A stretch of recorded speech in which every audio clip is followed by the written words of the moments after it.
in the Indianapolis 500 alone, for example, one car could record almost a trillion data samples. To answer your question about like what was that transition like, after school, I then did get my first job in professional racing.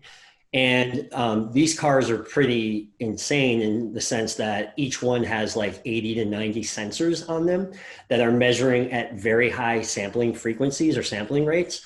So like some of these sensors are measuring 1,000 kilohertz, which means, 1,000 data samples per second. And so like take the Indianapolis 500, for example. And One of these cars, what? what year was this? Just for some perspective. The one that sort of created my vision for working in racing, you mean?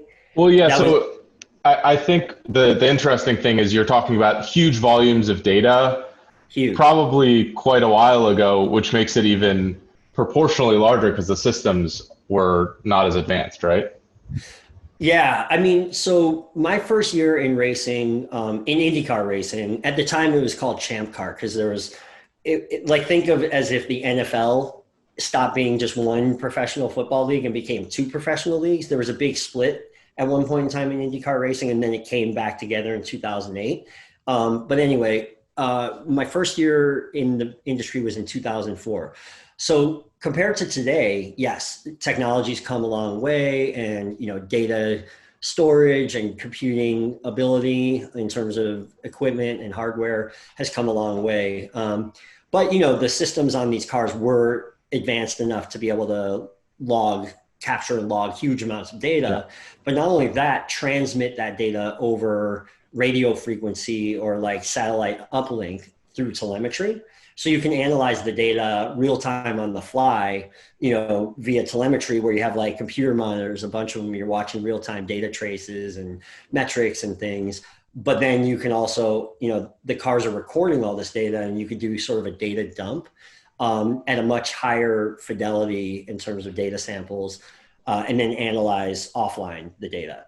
And what I was going to say is that, you know, with the 80 plus sensors on the car, in the Indianapolis 500 alone, for example, one car could record almost a trillion data samples. So like something like 700 billion, more like 600 to 700 billion data samples in just one race for one car.